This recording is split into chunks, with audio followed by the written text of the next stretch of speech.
तरह से वैश्य समाज एकजुटता के साथ सभी माननीय विधायक सदन से निकल करके बारी बारी से इस मंच पर आने का काम किए। आज राष्ट्रीय वैश्य महासभा द्वारा आयोजित वैश्य समाज के सभी जनप्रतिनिधियों का सम्मान समारोह और होली मिलन कार्यक्रम इस सभागार में आयोजित किया गया और आप देखने का काम किए कि किस तरह से वैश्य समाज एकजुटता के साथ सभी माननीय विधायक सदन से निकल करके बारी बारी से इस मंच पर आने का काम किए और अपने विचारों को भी रखने का काम किए। निश्चित तौर पर 56 उपजातियां है वैश्य समाज का, सबको एकजुट करना राष्ट्रीय वैश्य महासभा अनवरत एकजुटता करने में लगा हुआ है। जिस तरह से हमारे समाज के सभी माननीय विधायक हो, एमएलसी हो, सभी लोग इस मंच के माध्यम से एक संदेश देने का काम किए हैं। क्योंकि होली मिलन समारोह भी इस कार्यक्रम में आयोजित था। होली मिलन का मतलब होता है दिल से हर लोगों का मिलन हो, सौहार्द वातावरण हो, लोगों का जो वैचारिक वैमनस्यता है वह समाप्ति हो और हर व्यक्ति एक दूसरे को रंग गुलाल लगा करके प्रेम संबंध को बांटने का काम करता है। उसी को होली मिलन कहते हैं। क्या देखा गया आरजेडी, बीजेपी, लोजपा सभी दलों के विधायक एमएलसी पहुंचे थे। ये एकजुटता सर, यह वैश्य संगठन है, राष्ट्रीय वैश्य महासभा है। यह कोई किसी दल का संगठन नहीं है।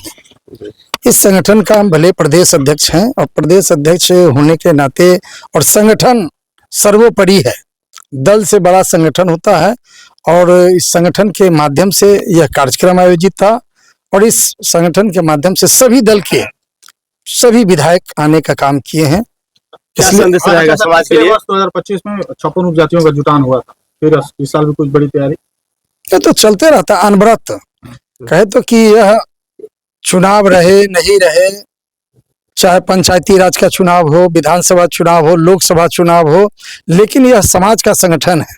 अपने समाज के उत्थान के लिए, समाज की एकजुटता के लिए, समाज के सर्वांगीण विकास के लिए राष्ट्रीय वैश्य महासभा अनवरत संघर्ष करता है, एकजुट करने का प्रयास करता रहा है। इसलिए निश्चित तौर पर संगठन माने 12 महीना अपना काम करते रहता है। क्या संदेश रहेगा समाज के लिए? समाज के लोग हमारे एकजुट हो और अभी कुछ महीने बाद बिहार में पंचायती राज का भी चुनाव होना है। होली मिलन पर आज हम सब पूरे बिहार वासियों को, अपने समाज के लोगों को, सभी को हम बधाई भी देते हैं, शुभकामना देते हैं।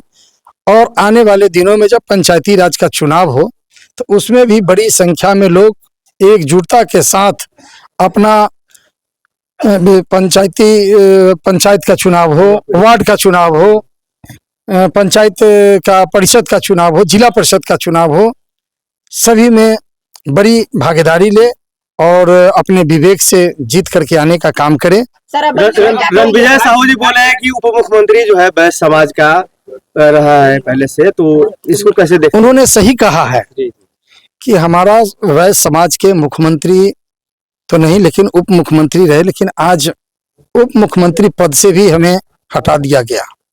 तो कहीं ना कहीं वैश्य समाज यह महसूस कर रहा है कि हम कहीं ठगा नहीं तो रहे हैं।